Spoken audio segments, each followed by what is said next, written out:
Hello everyone. Before we start, make sure to like and subscribe to the channel and leave a comment with where you're from and what time you're watching. That way, YouTube will keep showing you stories like this one. Now, let's begin. Hi everyone. My name's Marcus Rodriguez, and I'm from a small town in eastern Iowa. I grew up on a corn and soybean farm that my family had run for 3 generations.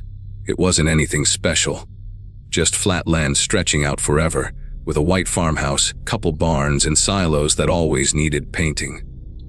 I left for college, got a job in Des Moines doing accounting, but after my dad passed away from a heart attack in 2018, I came back to help my mom keep things going. She was getting on in years, and my brother lived too far away to pitch in much. So, there I was, 32 years old, back home, handling the books and sometimes driving the tractor during planting season. This is my story of what happened that fall. I'll tell it straight, the way it played out, because even now, thinking about it makes me check the locks twice before bed. It started in late September, right after we'd finished harvesting the corn. The fields were mostly stubble by then, with a few missed ears scattered around. Mom and I were getting ready for winter, fixing fences, storing equipment. We had this hired hand named Tom who'd been with us for about a year. He was in his late 40s, quiet guy, lived in a trailer on the edge of the property. He did the heavy lifting like repairing the combine or baling hay. Tom didn't talk much, but he was reliable. Showed up on time, did his work, went home. I figured he was just one of those folks who preferred their own company. One morning, I was in the kitchen making coffee when Mom mentioned something odd. She'd been out feeding the chickens the day before and noticed one of the barn doors was open. Not wide open, just cracked enough that the wind could push it. We didn't have many animals anymore, just a dozen hens and an old barn cat named Whiskers. But we always latched the doors at night to keep raccoons out. Mom said she closed it, but when she checked later that evening, it was open again. I shrugged it off. Maybe the latch was loose. I told her I'd look at it after breakfast. That afternoon, I went out to the barn. It was the smaller one, where we kept tools and some old machinery parts. The door was shut when I got there, but sure enough, the latch felt wobbly. I tightened it with a screwdriver and thought that was that. But as I was heading back to the house, I heard something from inside the barn. Scraping sound, like metal on wood. I stopped and listened. It happened again, faint, then stopped. I opened the door and looked around. Nothing out of place. Tools on the shelves, a stack of empty feed sacks in the corner. Whiskers was curled up on a bale of straw, staring at me like I was interrupting his nap. I figured it was him scratching at something. Cats do that. A couple days later, things got a little stranger. Mom woke me up early, saying she'd heard noises outside her window during the night. Her room was on the ground floor, facing the backyard, which led out to the fields. She said it sounded like footsteps crunching on the gravel, back and forth, like someone pacing. She looked out but didn't see anything. By the time I got up and checked, the sun was coming up, and the gravel looked normal. No fresh tracks. We had a motion light back there, but it hadn't come on. Mom was a light sleeper, always had been, so I thought maybe it was a deer or coyote wandering close to the house. They do that sometimes, especially when the fields are bare and food's scarce. That same day, Tom came by the house to pick up his check. He usually just grabbed it from the mailbox, but this time he knocked on the door. When I handed it to him, he asked if we'd seen anyone around the property lately. I said no. Why? He mentioned he'd found some tire tracks near his trailer. Deep ones, like from a truck. But they didn't lead anywhere, just stopped in the grass. He thought maybe kids from town were messing around, driving out here at night. I told him about the noises Mom heard, and he nodded, said he'd keep an eye out. After he left, I drove over to his trailer to see the tracks myself. They were there, all right?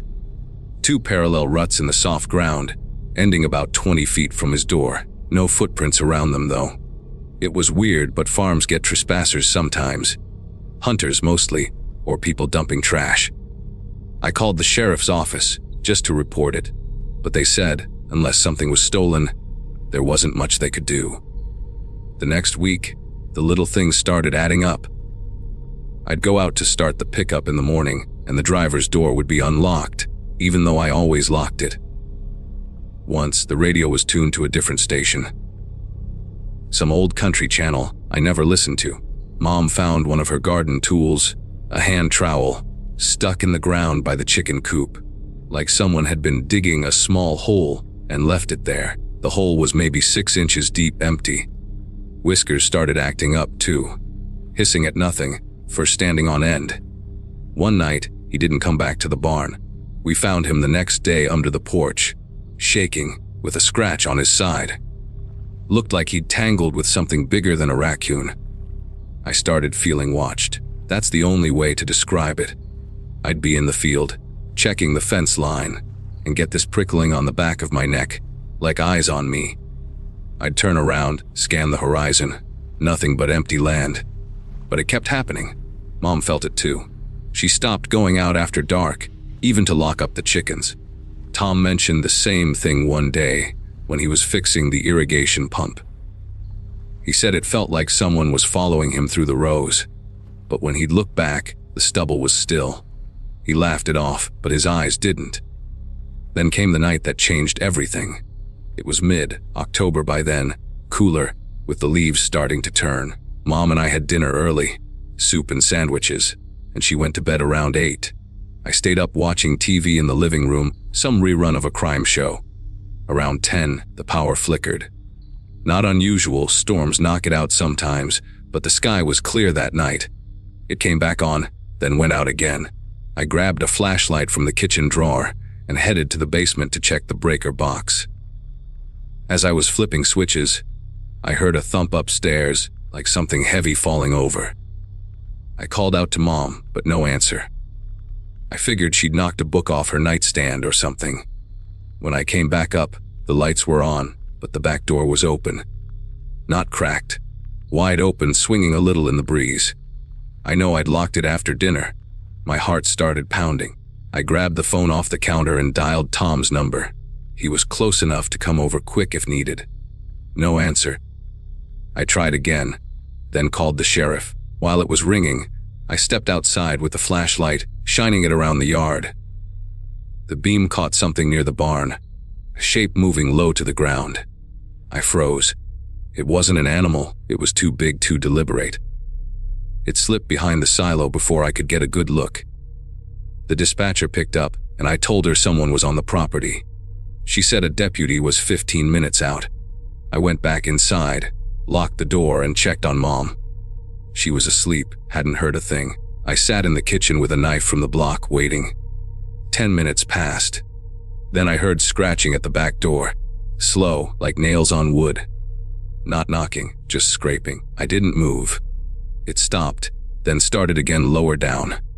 I peeked through the curtain. Nothing there. But when I shone the flashlight through the window, I saw marks on the door, fresh gouges in the paint. The deputy arrived around 10:30. He was a guy I'd gone to high school with named Mike. I showed him the door, the marks. He looked around the yard, checked the barn. Found nothing. No footprints, no signs of anyone. He said it could be an animal, maybe a bear, though we don't get many around here. Or kids playing pranks. He suggested getting some trail cameras. I nodded, thanked him, but as he was leaving, I asked if he'd check on Tom. Mike drove over to the trailer. Lights were off, truck was there. He knocked, no answer. Said maybe Tom was asleep. He'd follow up in the morning. I didn't sleep that night. Sat up with the lights on, knife in hand. Morning came and I went straight to Tom's trailer. Door was unlocked. I called his name, pushed it open. The place was a mess. Drawers pulled out, clothes on the floor. No sign of Tom. His phone was on the table, battery dead. I called Mike back. He came out with another deputy, and they treated it like a missing person case. Asked if Tom had family, enemies. I said I didn't know much about him. Just that he was from Nebraska, divorced, no kids. They searched the property, found his wallet in the trailer with cash still in it. No note, no blood. Just gone. That afternoon, while they were still looking, I decided to set up those trail cameras myself. Bought 3 from the hardware store in town. Put one by the back door, one facing the barn, one near the silo where I'd seen that shape. I checked them every few hours. Nothing at first. But that night around 2 a.m., I couldn't sleep again. I got up, made tea, sat at the kitchen table scrolling through my phone. Then I heard it, footsteps outside, crunching on the gravel. Slow, uneven. I grabbed the flashlight and looked out, nothing. But when I checked the camera feed on my laptop later, there it was. The footage showed a figure walking past the barn. Tall, hunched over, wearing what looked like overalls. It stopped, turned toward the camera, but the face was in shadow. Then it kept going, out of frame. I rewound it, paused. The way it moved. Jerky, like the legs didn't bend right. I called Mike first thing in the morning, showed him. He said it could be Tom, maybe drunk or something. But Tom didn't drink, far as I knew. They expanded the search, brought in dogs. The dogs picked up a scent near the trailer, followed it to the edge of the soybean field, then lost it. Like he'd just stopped existing. Mom started getting scared for real. She wanted to leave, stay with my aunt in town. I said we'd go soon, but I needed to figure this out. That night, I stayed up watching the cameras live. Around midnight, the one by the silo triggered. The figure was back, closer this time. It was circling the silo, touching the metal with one hand like feeling for something. Then it looked up, straight at the camera. The face, it was Tom but not. His eyes were wrong, sunk in, and his skin looked loose, like it didn't fit. He stared for a good 10 seconds, then walked off toward the fields. I didn't wait. Grabbed the keys, woke Mom, told her we were leaving now. As we were getting in the car, I heard the back door rattle. We drove to my aunt's, called Mike from the road. He went out there with a couple guys. They found the back door open, footprints leading inside, to the kitchen, then up the stairs to Mom's room. The bed was messed up, like someone had sat on it. But no one there. They checked the silo too. The door was unlocked, even though we always kept it padlocked. Inside, on the floor, they found Tom's boots. Just the boots, standing upright, like he'd stepped out of them. The next day, they brought more people, state police. They searched the fields with ATVs, dug in a few spots where the ground looked disturbed. Nothing. But one of the officers mentioned something to Mike that I overheard later. There'd been similar cases in the county over the years. Farmhands going missing, strange sightings, always around harvest time. No bodies, no explanations. Folks whispered about it, but no one talked openly. We didn't go back to the farm right away, stayed with my aunt for a week. When I finally did return, it was daytime with Mike. The place felt empty, wrong. The chickens were fine, but Whiskers was gone. I packed some things, locked up. As we were leaving, I glanced at the silo. The door was open again. I didn't go look. That was 6 years ago. We sold the farm eventually, to some out-of-towner who wanted to turn it into a hobby operation. I heard he hired a new hand last fall. Haven't checked if the guy's still there. Mom passed away 2 years back, natural causes. I live in town now in an apartment, no yard, no fields. But sometimes at night, I hear scraping at the door.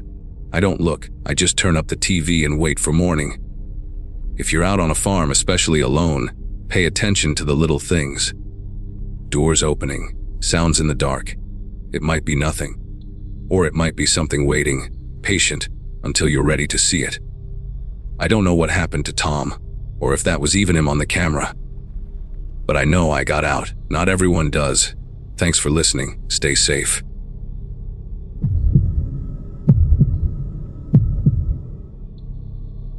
I remember the day I pulled up to that old farmhouse in eastern Iowa, back in the fall of 2018. I'd just turned 42, and after my mom passed, she left me the place. Her childhood home, about 120 acres of corn and soy, plus a few outbuildings. I wasn't a farmer by trade. I'd been working in a warehouse in Des Moines for years, loading trucks. But the city rent was killing me, and I figured I could sell off some land, maybe rent the fields to locals while I fixed up the house. It seemed like a practical move. No big dreams, just a way to get by. The house sat at the end of a long gravel drive, with the fields stretching out flat on both sides. The paint was peeling, and the barn needed work, but it was solid. I moved in with my pickup full of boxes, a couple of cats to keep the mice down, and not much else. The first few weeks were quiet. I'd wake up early, make coffee, and walk the property lines, checking fences. The neighbors were sparse. A family 2 miles north, an old couple to the south. I met the guy who leased the fields from my mom. Name was Harlan. He was in his 60s, drove an old John Deere and handled the planting and harvest. We shook hands, and he said he'd keep things running smooth. Paid me a fair cut. One morning, about a month in, I was out by the old silo, tall concrete thing, probably from the 50s, when I noticed the door was ajar. It was padlocked when I arrived, but now the chain was cut. I figured kids or vandals. Inside, it was empty except for some rusted odgers and bird droppings. But down at the base, there was a fresh scrape in the concrete, like something heavy had been dragged out recently. I didn't think much of it then. Locked it back up with a new chain from the shed. That night, I heard the first noise. It was around 2 a.m. My bedroom window faced the barn, and I woke to this low scraping sound, metal on wood maybe.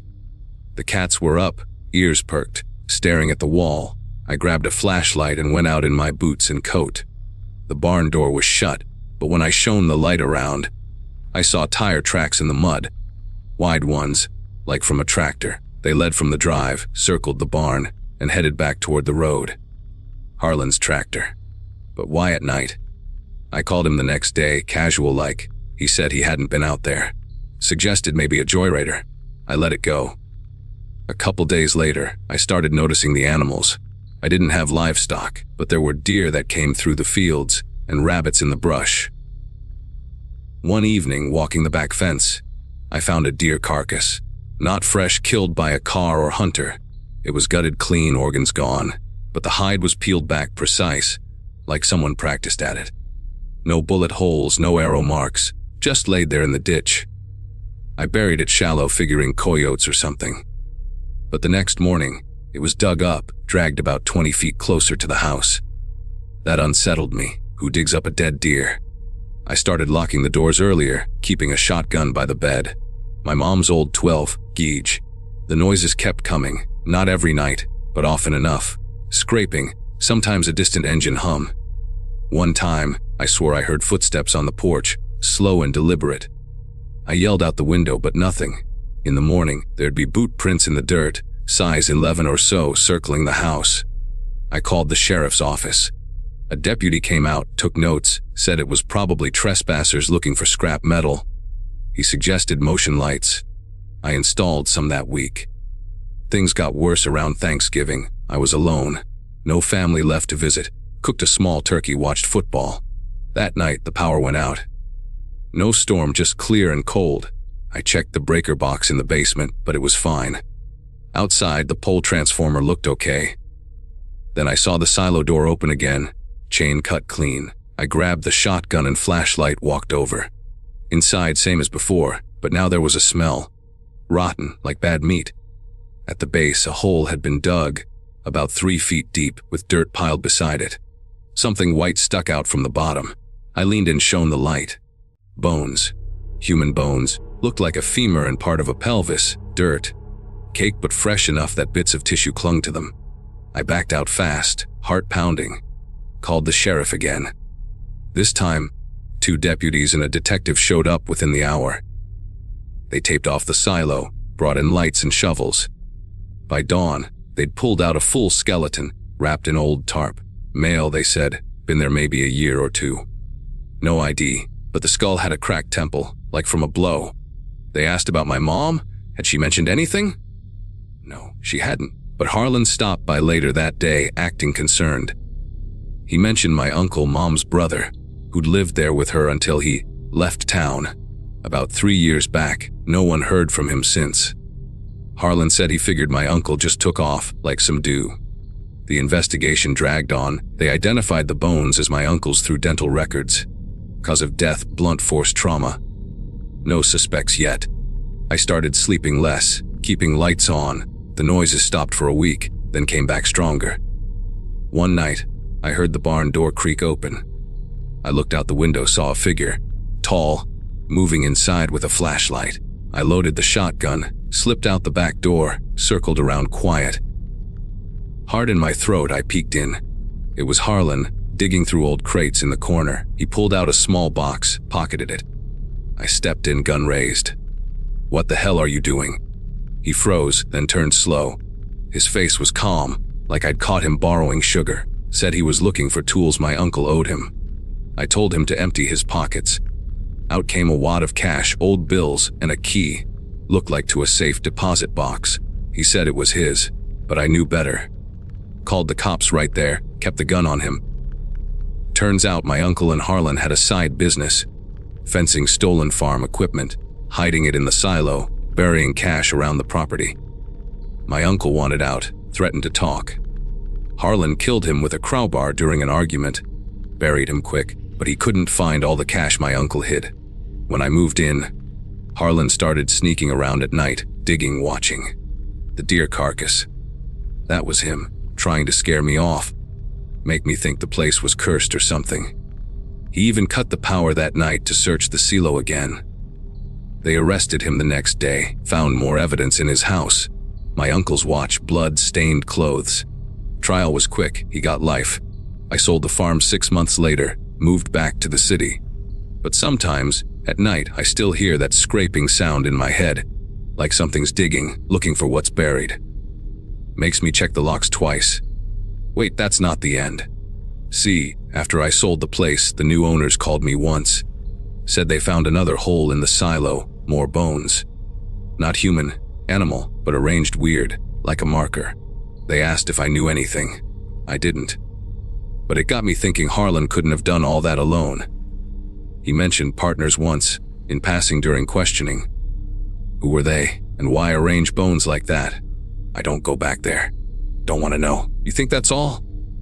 A few months after moving, I got a package in the mail. No return address. Inside, a small bone fragment, dirt still on it, and a note. Not everything stays buried. I burned it, told myself it was a prank. But last week, I heard scraping outside my apartment window. 3rd floor. No one there. Maybe it's nothing. Maybe. Let me back up a bit, because I skipped some details that still keep me up. When I first found those boot prints around the house, they weren't random. They stopped at each window, like someone was peering in. I'd wake up feeling watched, but the cats would be calm, which made it worse. Animals sense things, right? One morning, I found a handprint on the glass inside the house. How? I lived alone, checked every door, every lock. Nothing forced. And the smells. After the silo discovery, the house started reeking at night, like decay seeping through the vents. I'd searched the basement, the attic. Found nothing. But once in the crawl space under the porch, I shone a light and saw eyes reflecting back. Raccoon, I thought. Shot at it, missed. Next day it was gone, but left behind a pile of small bones picked clean. Not raccoon food. Looked like fingers. Harlan denied all that in court, said I was imagining things, stress from the move. But the cops found similar bones in his freezer. Human, from another missing person, a migrant worker who'd disappeared from a nearby farm years back. Harlan had been at it longer than anyone knew. Burying problems, he called it. I try not to dwell. Got a job now, security guard. Irony, huh? But every shift, when it's quiet, I listen for that scrape. Wonder if his partners are still out there, waiting, thinking back to my first walk around the property.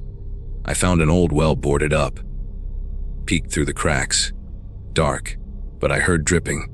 Even though it was dry season, dropped a rock, took forever to hit bottom. After Harlan's arrest, they checked it. Found 2 more bodies down there, wrapped in plastic. Farmhands who'd worked for my uncle questioned the business. Harlan dumped them like trash. The note I got. Police said it was probably a copycat, someone who read the news, but the bone fragment matched the migrant worker's DNA. How? I don't know. Maybe Harlan had friends in low places. Maybe they're watching now. If you're out in the country, on some old farm, and you hear digging at night, don't go out. Lock up. Call someone. Because some things once buried find their way back up.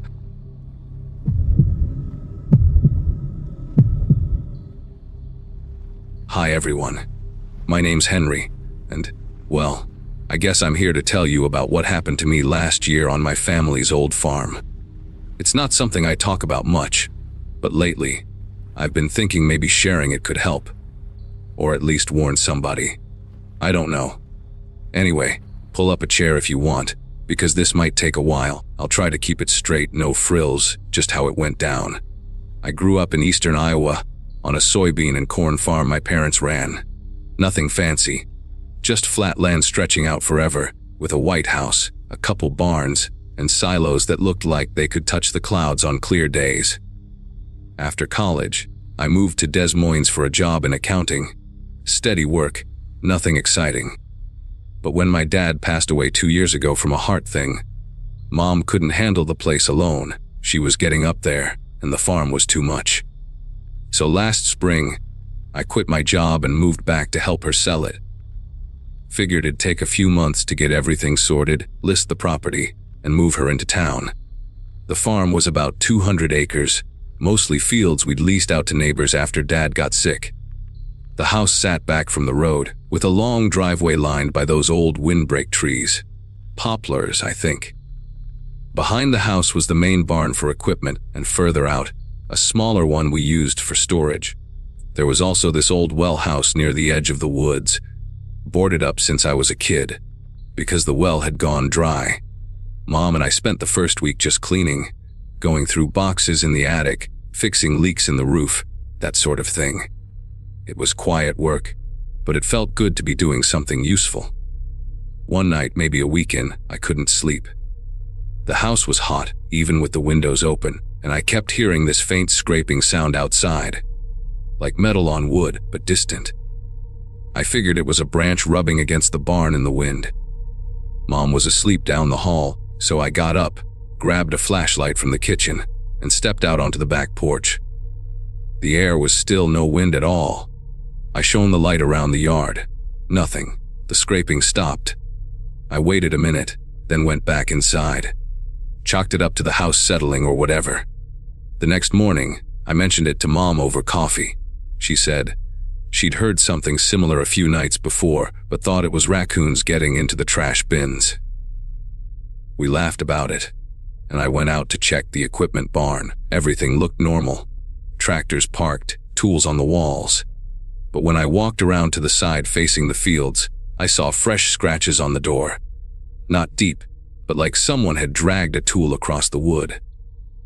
Could have been an animal, I guess, but it didn't sit right. I locked the door with the padlock we rarely used, and didn't think much more about it. A couple days later, we had a realtor come by to look at the place. Nice guy named Tom, from town. He walked the property with us, taking notes, snapping photos. When we got to the old well house, he asked if it was structurally sound. Mom said it was, but nobody went in there anymore. Tom suggested we might want to tear it down before listing. Buyers don't like abandoned buildings. I agreed, and after he left, I decided to take a look inside myself. The door was nailed shut, but I pried it open with a crowbar from the barn. Inside was dusty, full of junk, old buckets, rusted pipes, a ladder leaning against the wall. The well itself was capped with concrete, like it'd been for years. Nothing interesting, so I nailed the door back and forgot about it. That night, the scraping came back. Louder this time and closer. I sat up in bed listening. It was coming from the direction of the well house. I grabbed my phone. No signal, which happened sometimes out there. And the flashlight again. Mom was stirring in her room, so I told her to stay put. I'd check it out. Slipped on my shoes and went outside. The yard was dark, moon hidden behind clouds. I walked toward the well house, shining the light ahead. The door was still nailed shut, no scratches or anything, but as I got closer I heard it clear, a slow drag like something heavy moving underground, not on the surface. Below, I froze, the sound stopped. I stood there for what felt like minutes, heart pounding in my ears. Then I heard a thump, muffled, from inside the well house. I backed away fast and ran to the house, locked the door behind me. Mom was in the kitchen by then, looking worried. I told her what I'd heard, and she said maybe it was settling ground or an animal trapped in the old well shaft. We decided to call someone in the morning, a plumber or the county inspector, to check it out. Neither of us slept much after that. Next day, I drove into town to get better signal and called the county office. They said they'd send someone out in a few days to inspect the well. In the meantime, Mom and I kept busy. We started clearing the fields a bit, mowing down weeds with the old riding mower. That's when I found the first hole. It was in the back field, near the woods, about 2 feet wide, dirt piled around it like it'd been dug recently. Not by an animal, the edges were too clean, like a shovel had done it. I poked around with a stick. Empty, maybe 3 feet deep. Figured kids from town might have been messing around, or maybe a neighbor looking for something. I filled it in with dirt and kept mowing, but the holes kept showing up. The next morning there were 2 more, closer to the barn. Same size, same fresh dirt. I showed Mom, and she got quiet. Said Dad had mentioned something years ago about sinkholes from old mining in the area, but nothing ever came of it. We filled those 2, but that night the scraping was back, and now mixed with it, a low rumble like breathing, heavy, labored. Coming from underground again. I didn't go out. We barricaded the doors with chairs and waited till morning. The inspector showed up 2 days later. A guy named Frank, in his 50s, with a county truck full of tools. I walked him to the well house, told him about the sounds. He listened, nodded, and pried the door open. Shone his light around, checked the cap on the well. Looks solid, he said. But when he tapped the floor with a mallet, it echoed hollow in spots. He frowned, said there might be voids underneath, maybe from erosion. Suggested we get a ground survey done before selling. As he was packing up, I mentioned the holes in the fields. He said he'd take a look. We walked out to where I'd found the last one. It was gone, filled in, but not by us. Frank dug a bit with his shovel, hit something hard about a foot down. He kept going and pulled out a piece of wood, rotted but shaped like part of a box. Coffin fragment, he muttered, half joking. But his face wasn't smiling. He said the area had old homesteads from the 1800s, maybe unmarked graves. Advised us to call the Historical Society or a surveyor. Then he left, promising a report. That afternoon, Mom and I sat on the porch, talking it over. She remembered Dad saying something once about the farm's history. How it was built over an old settlement that got abandoned after a fever outbreak or something. People died, buried quick. We laughed it off as old tales, but it stuck with me. I decided to dig a little myself, see if there was more to it. Grabbed a shovel from the barn and went to the spot where Frank had found the wood. Started digging. About 2 feet down, my shovel hit something soft. Not dirt, I cleared around it. Fabric old and stained. Kept going careful. It was a shirt sleeve attached to an arm. Human arm, bone showing through rotted skin. I dropped the shovel, backed up, called the sheriff. Right then they came out fast. 2 deputies, then more. Taped off the area, dug further. It was a body, fresh enough that it hadn't been there long, maybe a year or 2, they said. Male, middle-aged, clothes torn like he'd been dragged.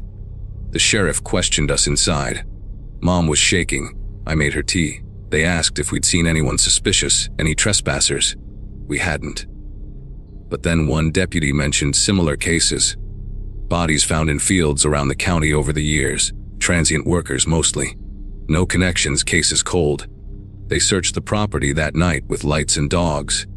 Found nothing else. Told us to lock up, they'd post a car on the road overnight. I didn't sleep, lay there listening. Around 2 a.m., the scraping started again, from under the house this time.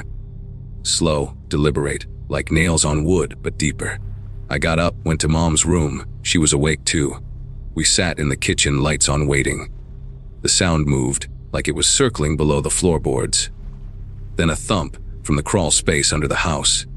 I grabbed the flashlight and a kitchen knife. Stupid, I know, but I had to see. Mom begged me not to, but I went out the back door, shone the light under the porch.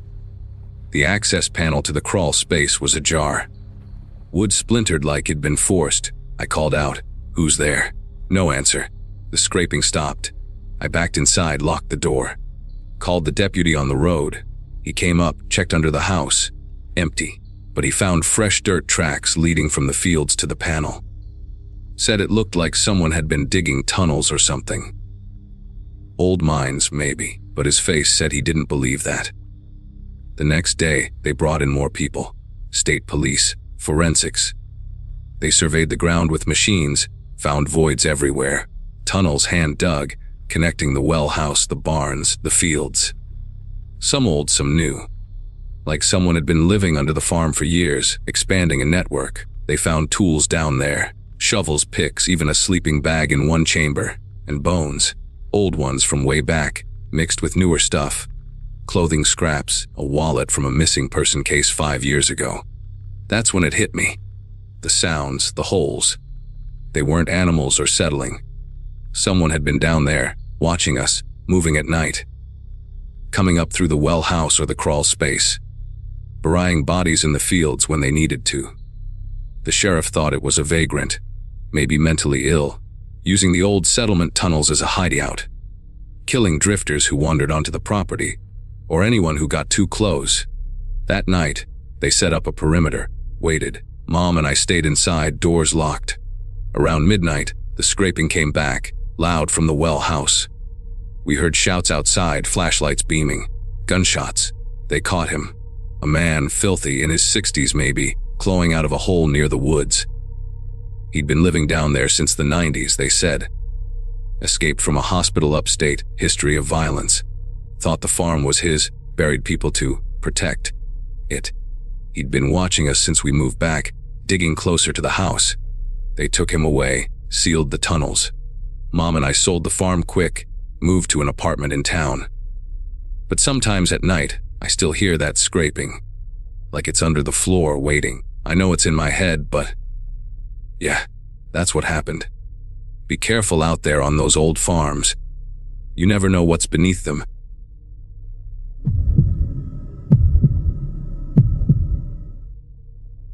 I guess I should start from the beginning, because if I don't, none of this will make sense. My name's Ethan, and back in 2018, I took over my uncle's old soybean farm in southern Illinois. He passed away suddenly from a heart attack.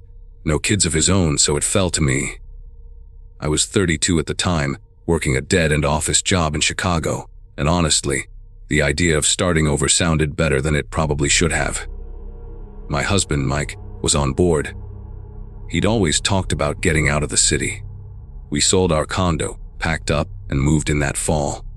The farm wasn't huge, maybe 120 acres, mostly flat fields with a few wooded patches along the creek that ran through the back.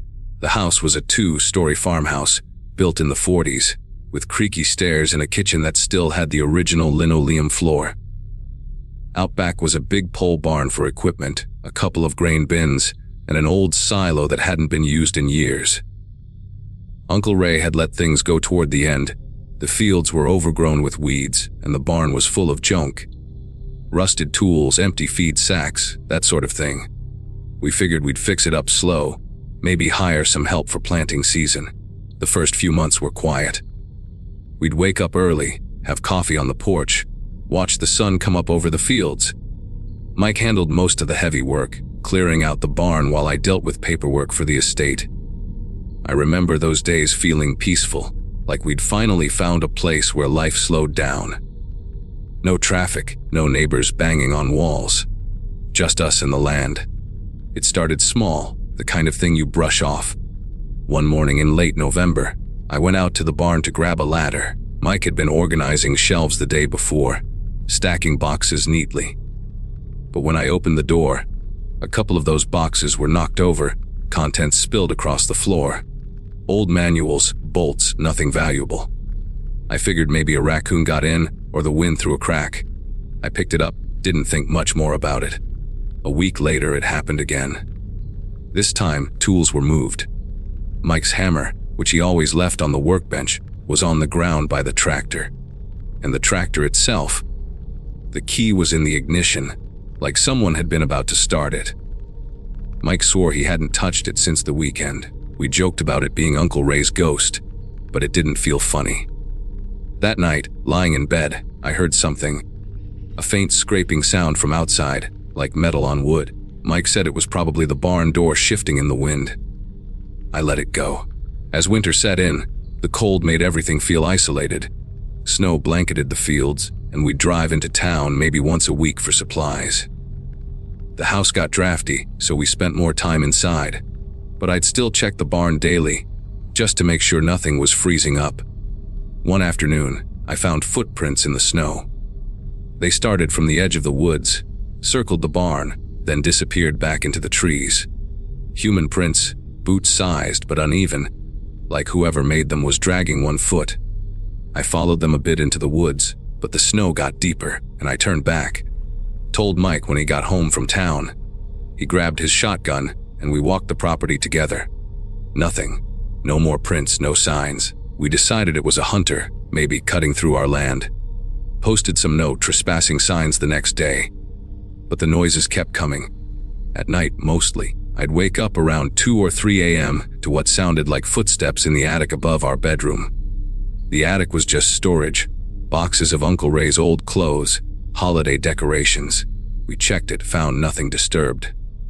Then the scraping sounds outside turned into knocks, like someone tapping on the barn wall. Mike set up a trail camera we bought online, pointed it at the barn door. First night, nothing. Second night, the camera caught motion. A shadow moving across the frame, too quick to make out. Could have been an animal, but it looked taller. By Christmas, I was on edge. We'd invited Mike's sister over, tried to make it normal, but I couldn't shake the feeling we weren't alone. That night, after everyone went to bed, I heard it again. The knocking louder this time, coming from the barn. I woke Mike and we looked out the window. The barn light was on. We hadn't turned it on. Mike grabbed the shotgun again, and we went out there, bundled in coats.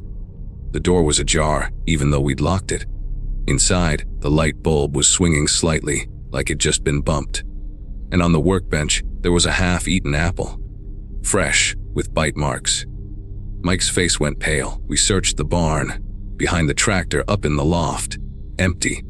But in the loft, we found a blanket, old and dirty, tucked behind some hay bales. It smelled like sweat and smoke. We called the sheriff the next morning. He came out, took a look, said it could be a vagrant, someone squatting on the property. Happens sometimes on rural farms, he said. People down on their luck, hiding out in barns or sheds. He suggested we secure everything better, maybe get a dog. We did both, adopted a German Shepherd mix from the shelter, named him Buddy. He barked at everything those first few days, but settled in. The incident stopped for a bit. No more footprints, no lights on. We started to relax, figured whoever it was had moved on. Spring came and we got busy. Hired a local guy to till the fields, planted soybeans. The farm started feeling like ours. Buddy patrolled the yard, and we'd take him on walks along the creek. One evening in April, though, Buddy started acting up. He was staring at the woods, hackles raised, growling low. We leashed him and walked over, thinking maybe a deer. But as we got closer to the creek, Buddy pulled hard, barking like mad. The creek was shallow there, maybe knee deep, with a small bridge Uncle Ray had built years ago. Under the bridge, half buried in the mud, was a backpack. Old, canvas, zipped shut. We pulled it out. Inside, clothes, a flashlight, canned food, stuff someone would carry if they were living rough, and a wallet, no ID, but cash and a photo of a man, maybe 50s, bearded, standing in front of our barn. That night, the knocking started again, louder, insistent. Buddy went nuts, scratching at the door.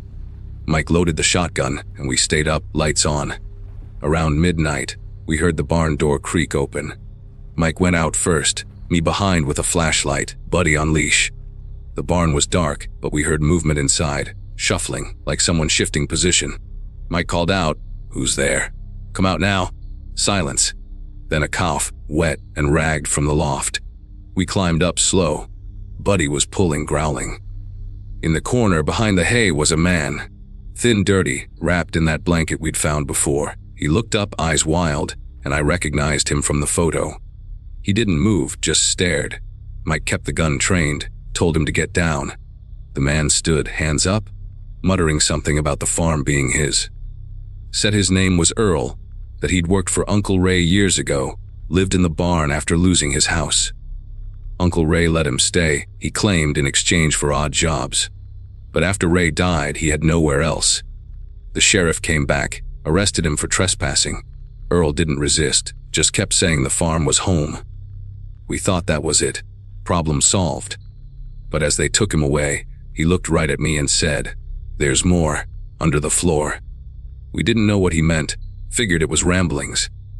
A few days later, curiosity got us. We tore up some loose boards in the barn loft where he'd been hiding. Underneath, in the crawl space, was a duffel bag. Inside papers, old letters from Uncle Ray to Earl, confirming he'd been paying him under the table for years, and photos. Dozens of them of the farm, the house, us. Some taken from the woods through windows. He'd been watching us since we moved in. But that wasn't the worst. At the bottom of the bag was a journal. Earl's writing, dates going back 15 years. He wrote about working for Ray, then about arguments over money. One entry, from 2020, "Ray says I gotta go. Can't have me around no more. But this is my place too." Then, pages later, took care of it. Buried him out by the creek, no one'll know. Uncle Ray's death certificate said heart attack, found in the house, but the journal described how Earl poisoned him. Rat poison in his coffee, then dragged the body inside to make it look natural. We called the sheriff again. They dug by the creek, where the journal said. Found bones old, but tests confirmed it wasn't Ray. It was another man missing since 2010, a drifter who'd worked the farm briefly. Earl had killed him in a fight, buried him, then used it as leverage on Ray. Threatened to pin it on him if he kicked Earl out. Ray kept him around out of fear. When Ray tried to force him out anyway, Earl killed him too, staging the heart attack. The investigation dragged on. Earl confessed in custody, said he'd been living in the woods after we moved in, sneaking back to the barn when we weren't looking. He'd planned to scare us off, make us leave so he could have the place back. The footprints, the moved tools, the lights, all him. He'd even stolen food from our fridge once, when we were in town. We sold the farm 6 months later, moved to a suburb in Indiana. But I still wake up to sounds sometimes. Knocking, shuffling. I know it's just the house settling, but it takes me back. Earl's in prison now, life sentence. The sheriff said we were lucky. If we'd confronted him alone that night in the loft, it might have gone different. He had a knife hidden in his blanket. Looking back, the scariest part wasn't the violence or the bodies. It was how long he'd been there watching, part of the farm without us knowing. Like the land itself had a secret, breathing right under our feet. If you're thinking of buying an old farm, check the history. And the barns, especially the barns.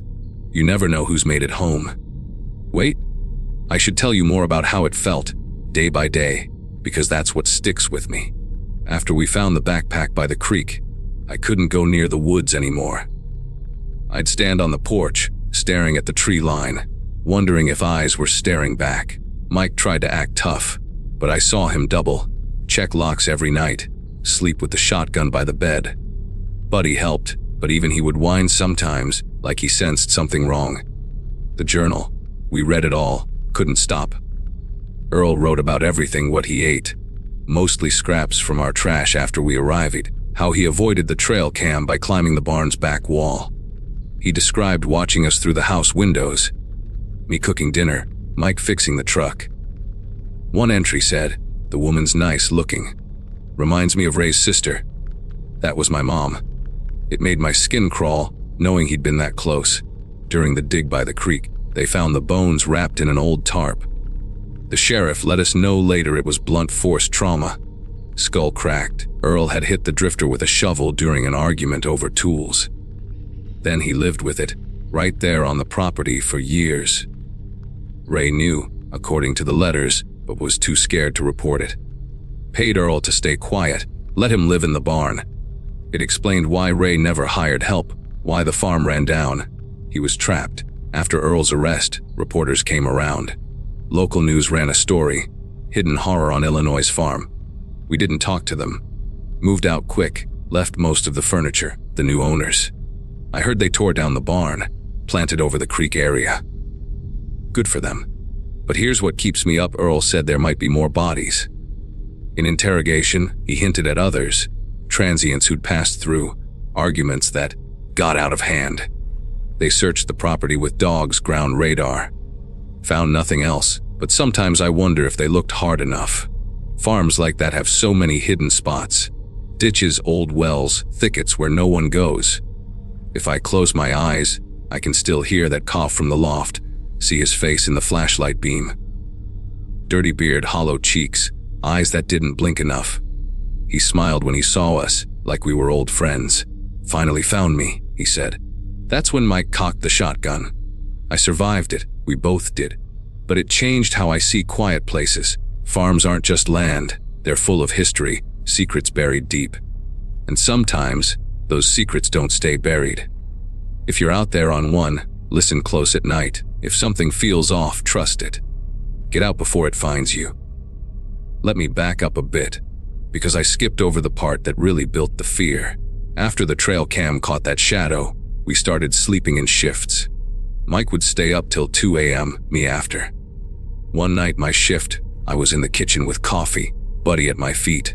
The window overlooked the barn. Around 30:30 I saw movement. Not a shadow, but a figure slipping from the woods to the barn side. Tall, limping. I woke Mike quiet, we watched. The figure fiddled with the door lock. We'd padlocked it, then disappeared around back. We didn't go out that night, called the sheriff in the morning, but by then, no evidence. That's when we found the blanket in the loft. It had bloodstains, old ones, like from a cut. We burned it, didn't want it around. Then the phone calls started. Our landline, old rotary thing in the kitchen, would ring at odd hours. Pick up, heavy breathing, then hang up. We unplugged it, but one night it rang anyway. Mike answered, heard a voice, leave. Click, we traced it later, payphone in town, no cameras. It escalated. Food went missing from the pantry, cans of soup, bread.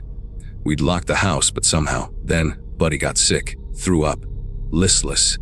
Vet said poison, maybe antifreeze. He pulled through, but we knew it was deliberate. The night we confronted him, I'd been hearing whispers outside the window earlier. Not words, just murmurs. Mike said I was imagining, but I wasn't.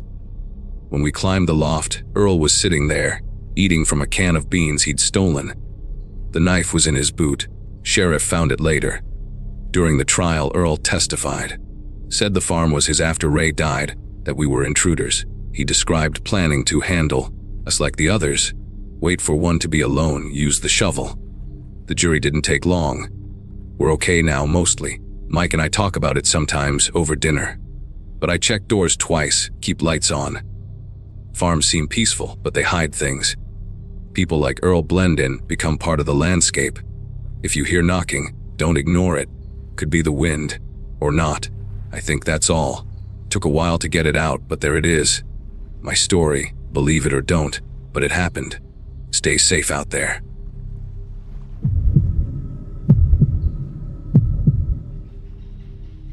Hi everyone. My name's Alex Thompson, and I'm from a little town in western Kansas. I grew up there, but left after high school for a job in Wichita, working in a warehouse. Nothing fancy, just loading trucks day in, day out. In 2021, my grandfather died.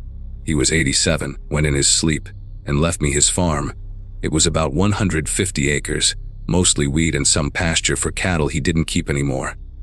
The house was a single-story ranch style, with a big metal shop out back and a windmill that creaked when the breeze picked up. I wasn't planning to farm full-time. I figured I'd rent the land to neighbors and use the place as a weekend spot to get away. But after a rough year at work, I quit and moved out there full-time that summer. Thought it might clear my head. This is what happened over the next few months. I'll tell it like it went, step by step, because even now, I don't like thinking about it too much.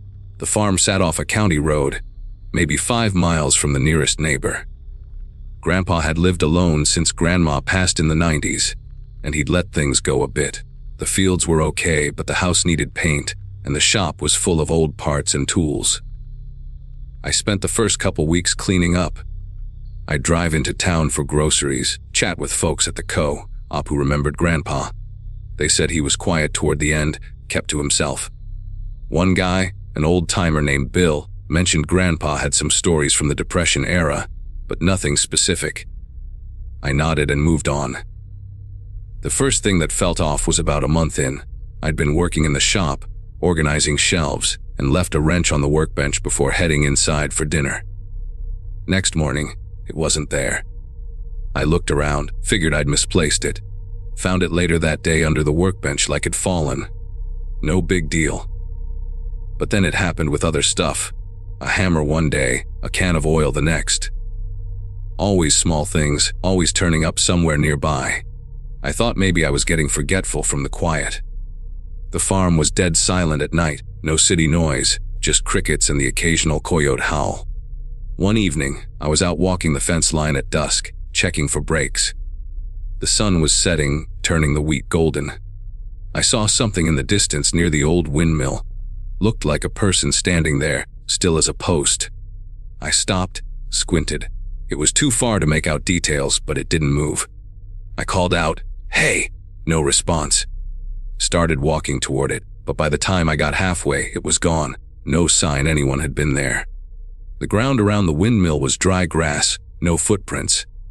I told myself it was a shadow from the mill blades or something. Went back to the house, locked the door earlier than usual. That night, I heard a noise outside. Around midnight, I think. I was in bed, half asleep, when there was this soft thump, like something bumping the side of the house. The bedroom window faced the shop. I got up, looked out, nothing. No wind that night. Lay back down, but then it came again, closer to the back door. I grabbed a flashlight from the nightstand and went to the kitchen. Shone the light through the window. The yard was empty, but when I opened the door and stepped out, I heard footsteps, faint, crunching on the gravel drive.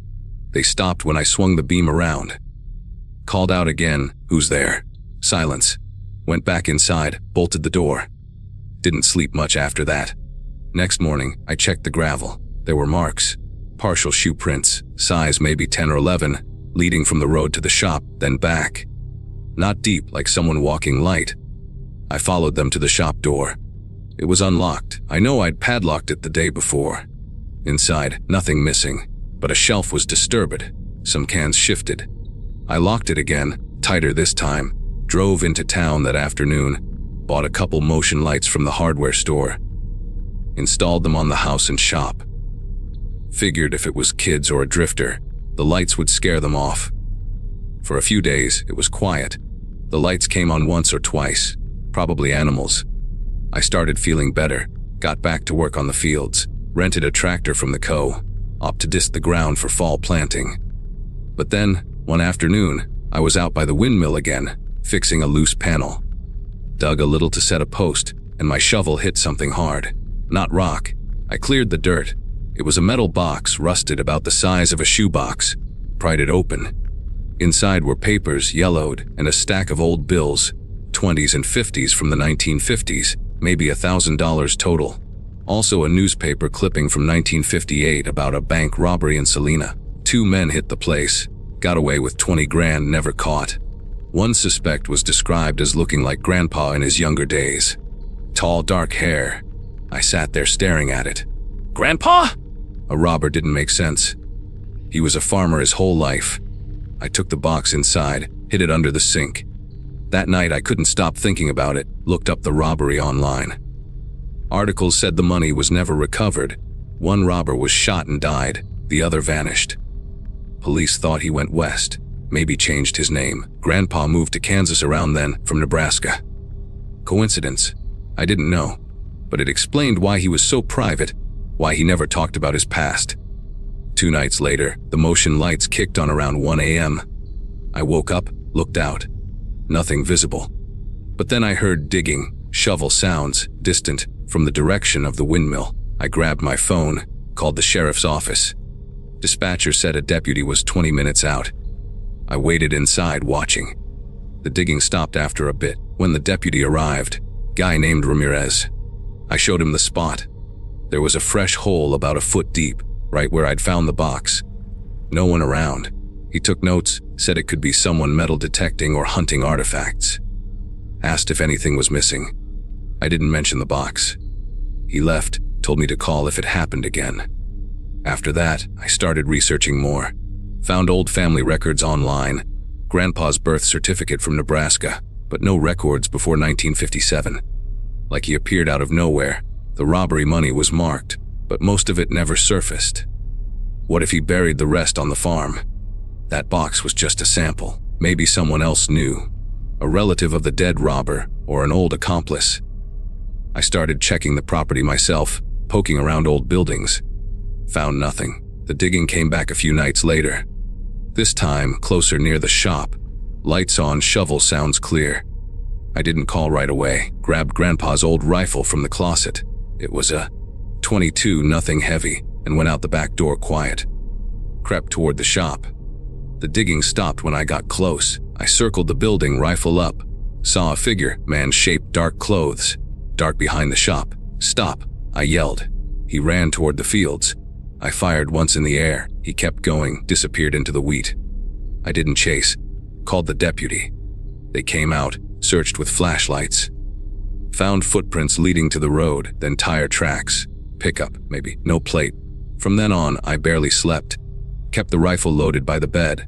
Started hearing things during the day too. Branches snapping in the tree line, like someone watching.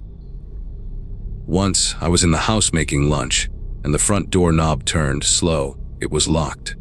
I looked through the peephole. No one. But when I opened it, there was a note on the porch. "Give back what's mine." Handwritten block letters. I saved it, showed the deputy next time he came by. He said they'd patrol more, but the county was big, resources thin. I dug into the robbery deeper, found a forum online where people discussed cold cases. One post from 2015 mentioned the surviving robber might have settled in Kansas, had a kid. The dead robber had a brother who went to prison later for assault, died in 2005. His son would be in his 60s now. I searched names, found a guy named Harlan Webb living in a town 50 miles away. Mugshot from a DUI in 2018 looked like the figure I'd seen. Tall, gaunt face. Maybe he thought Grandpa owed his family, tracked the farm after Grandpa died. That week, the power went out one night. No storm. I checked the breaker.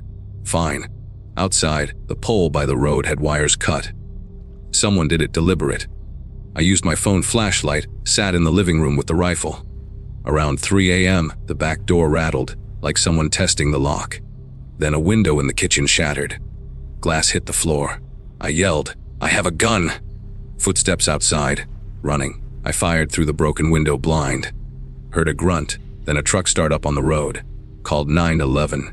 Deputies came, found blood on the porch, small amount, and a shovel left behind with dirt from my fields. They ran the blood, matched Harlan Webb. Had a warrant out for burglary elsewhere. Turns out, his uncle was the dead robber. Harlan grew up hearing stories about the missing money, how Grandpa double-crossed them. After prison for theft in the 90s, he'd been obsessing, watching Grandpa from afar. When Grandpa died, Harlan started coming around, digging spots he thought the cash was buried. He must have seen me find that box, figured I knew more. They arrested him 2 days later at his trailer. Found maps of the farm, notes on my routine. He'd been camping in the tree line some nights, waiting. Said he just wanted the money, but the note and the break-in said different. Charged with attempted burglary stalking. Got 10 years. I sold the farm after that. Moved back to Wichita. Never found the rest of the money, if it existed. But sometimes driving at night, I think about those fields, how much they hide. If you're on a place like that, alone, pay attention to the quiet spots. A shadow by the windmill, a tool out of place. Might be nothing. Might be someone who thinks they own a piece of your past. Thanks for listening. Stay careful out there.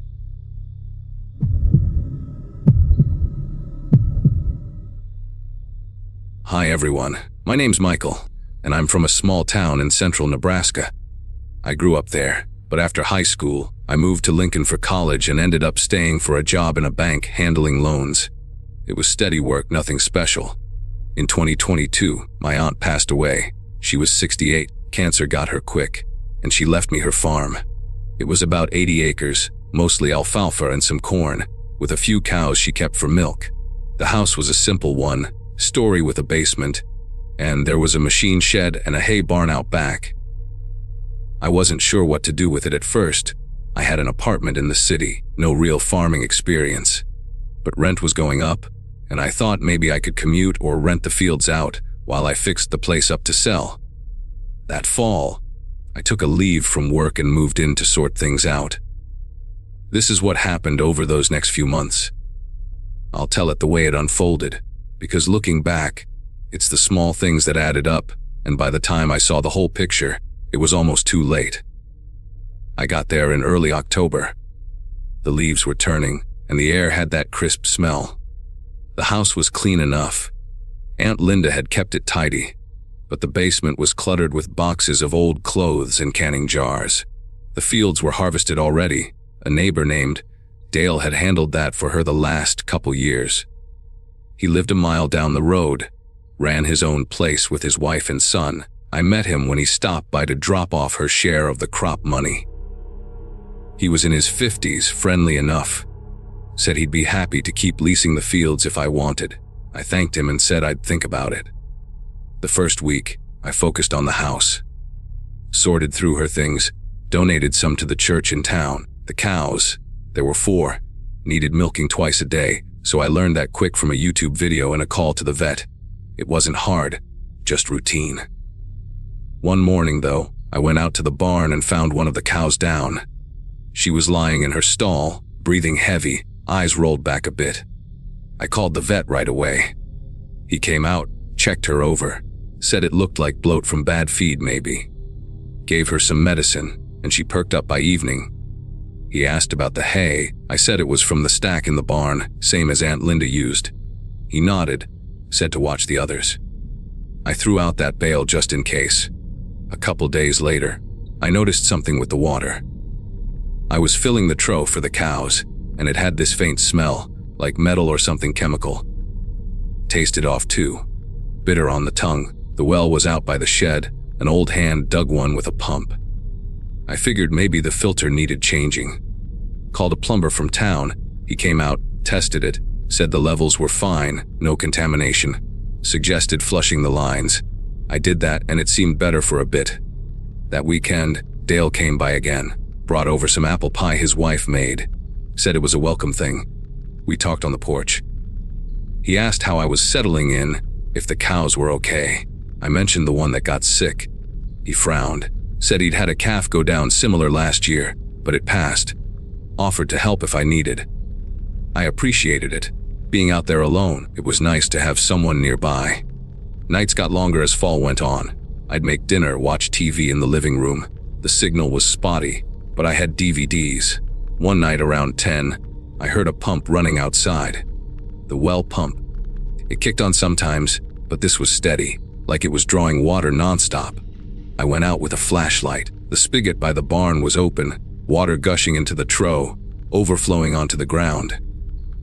I shut it off, figuring I'd left it on by mistake after filling earlier, but I remembered turning it off. Shook it off, went back inside. The next morning, another cow was sick. Same as the first, down, bloated, foaming a little at the mouth. Vet came again, treated her, but she didn't bounce back. Died that afternoon. He took samples, said he'd test for poison or something in the feed. I was worried now. Losing cows meant money, and I wasn't set up to replace them. I checked the hay stack. Looked normal, no mold. But when I pulled a bale down, I found a small plastic bottle tucked behind it. Empty, label worn off. Smelled like herbicide or something. I set it aside, thinking maybe Aunt Linda had stored it there. That afternoon, I drove over to Dale's to ask if he'd seen anything odd. His wife answered the door, said he was out in the fields. I left a message. On the way back, I stopped at the co-op in town, bought new hay and feed just in case. When I got home, the basement light was on. I hadn't been down there that day. Went down, looked around. Nothing out of place, but one of the boxes I'd sorted was open. Contents shifted like someone had rummaged through. Old papers, tax stuff from the farm. I closed it, turned off the light, but it left me uneasy. The water tasted off again that night. I boiled it for coffee, but even then, it had that edge. I started buying bottled from town. The vet called the next day. Tests showed traces of antifreeze in the cow's system. Not much, but enough to kill. Said it could have been in the water or feed. Antifreeze. I didn't have any around. Aunt Linda's truck used coolant, but the jug in the shed was full. I called the sheriff's office, reported it. A deputy came out, took the bottle I'd found, said he'd look into it. Asked if anyone had a grudge against Aunt Linda or me. I said no, she was well liked, and I was new here. Things quieted for a few days. I milked the remaining cows, kept them in the barn more. But one evening, I was in the kitchen washing dishes when I heard footsteps upstairs. The house was one story, no upstairs. Wait, no. The sound was from the attic access in the hallway, a pulled-down ladder, but I hadn't been up there.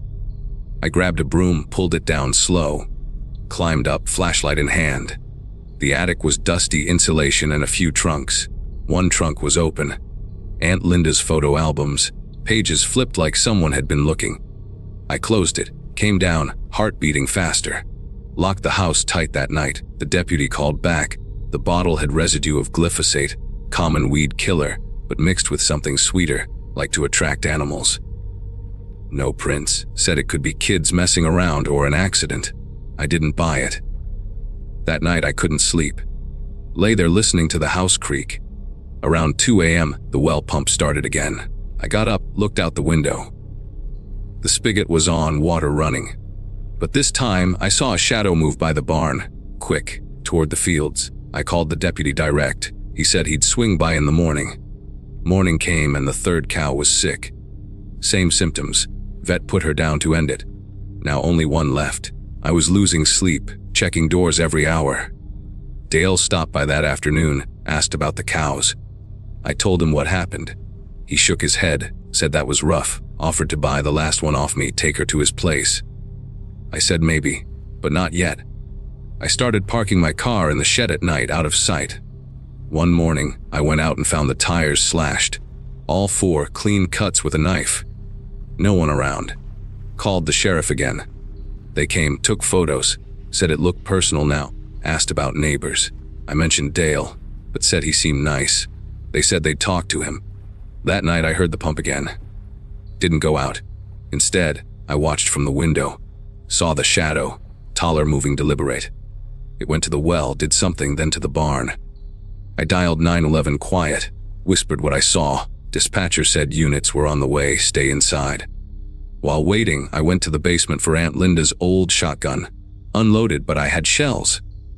Loaded it, sat by the door, heard footsteps on the porch. The knob turned slow lock, but it rattled. Low, open up, Emily. We need to talk. It was Dale. I didn't answer. Heart pounding. He knocked, said, I know you're in there. This doesn't have to be hard. Sirens in the distance. He cursed, footsteps running off. Deputies arrived, searched the property, found Dale's truck hidden down the road. He was in the fields, shovel in hand, digging by the fence line. They arrested him. Turns out, Dale had been after the farm for years. Aunt Linda wouldn't sell. Her land had the best water access from the creek, and his fields were drying up. He'd been slowly poisoning her cows last year, hoping to force her out, but she got sick with cancer instead, died before he could push more. When I showed up, he started again, tampering with the water, putting antifreeze in the troughs, moving things in the house to scare me. He'd snuck in using a key he copied from her somehow. The rummaging was him looking for the deed or will, thinking he could forge something. The digging. He was burying lines to divert my well water to his property underground. That's what he was doing that night, finishing the connection. Tests later showed the water had low levels of poison, enough to make me sick over time if I kept drinking it. The slashed tires were to strand me, make me depend on him. His wife knew nothing, his son helped a bit, but got scared off. Dale got 15 years for attempted poisoning, vandalism, trespassing. I sold the farm quick after, moved back to Lincoln. But I still boil my water sometimes, check locks more than I need to. Out there, neighbors seem close, but when land's involved, people change. If you're on a farm, watch your water, your animals. Small things add up. Could be nothing. Or it could be someone next door, waiting for you to leave. Thanks for listening. Stay safe.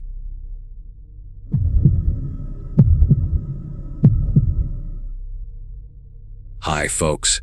I'm Jake Harlan from a little spot outside of Mankato, Minnesota.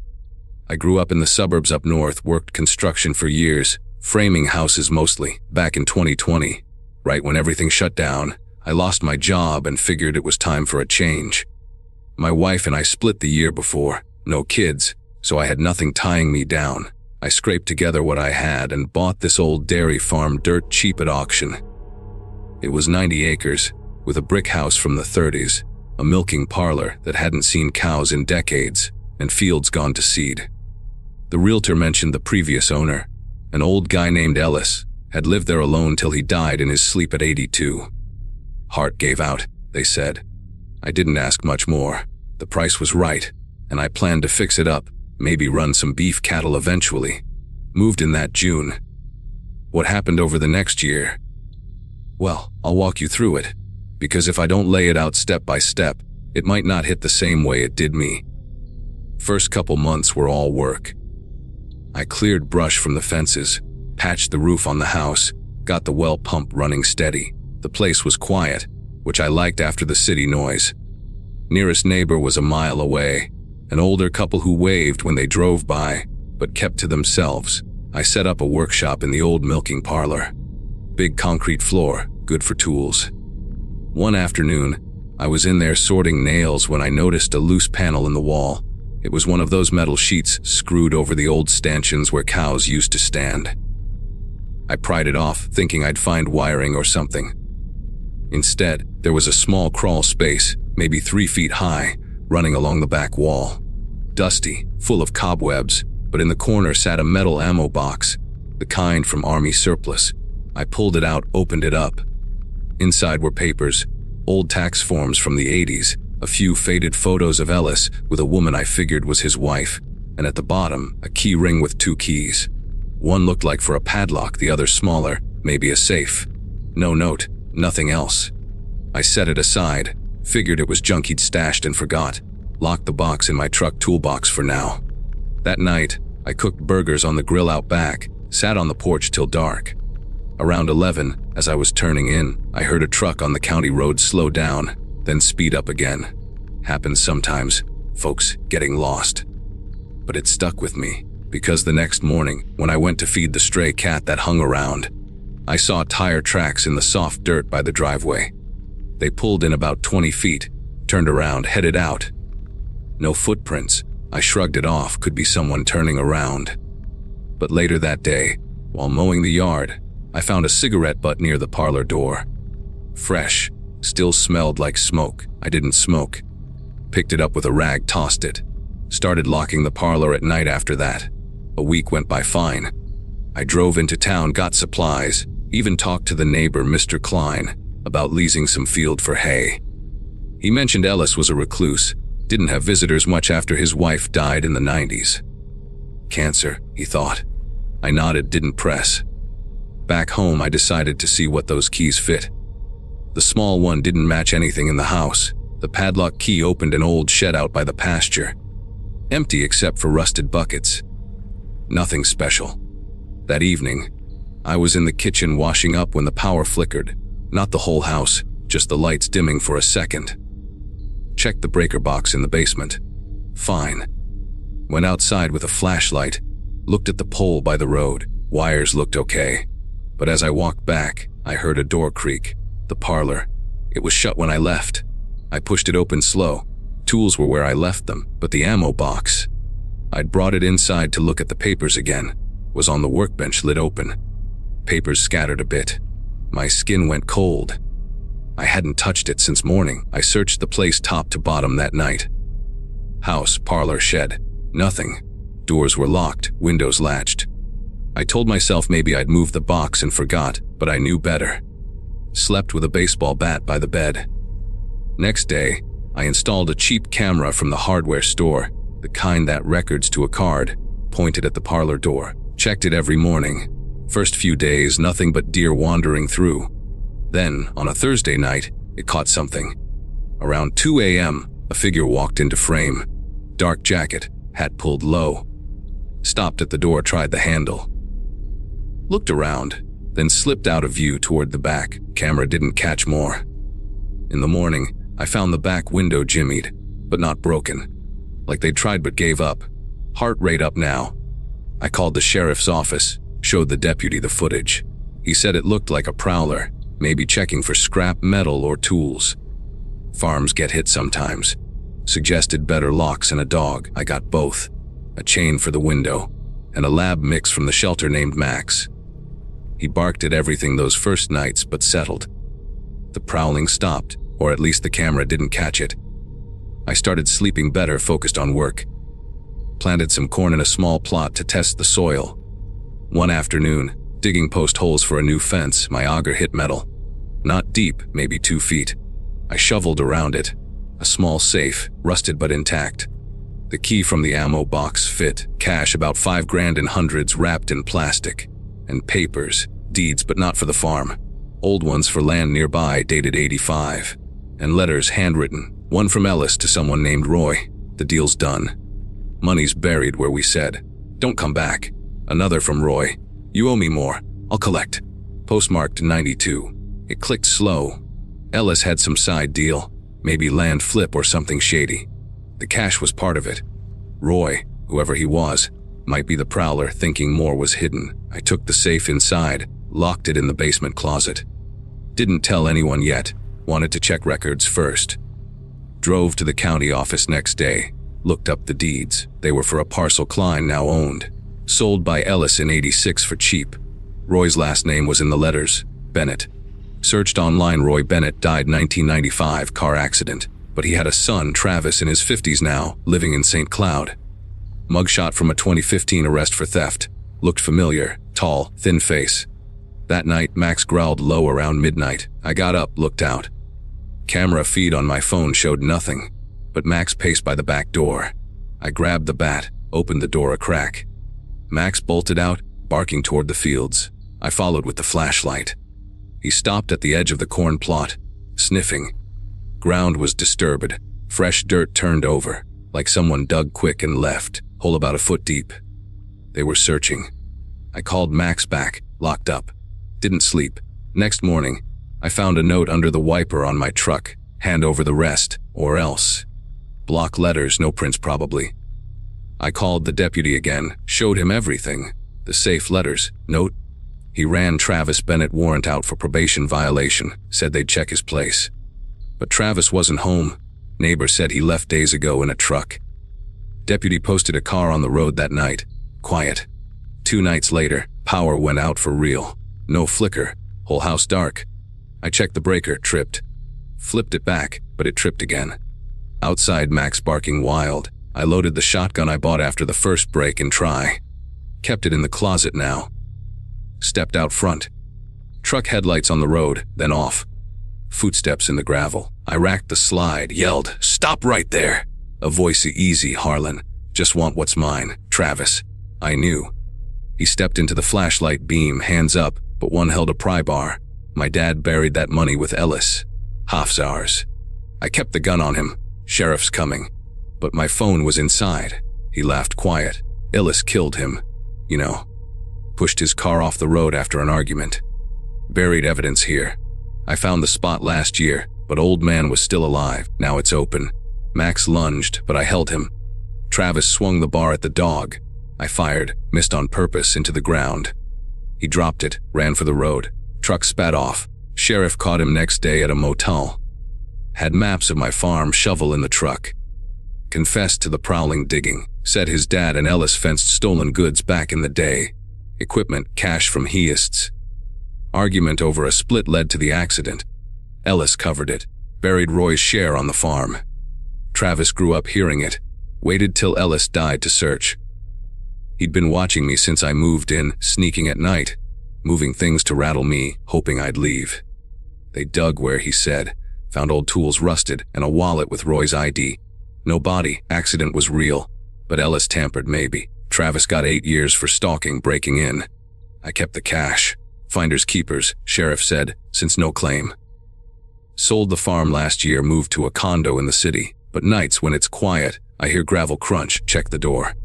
Farms hold on to things, deals, secrets. If you buy one cheap, ask why. Might be more than land you're getting. Thanks for hearing me out.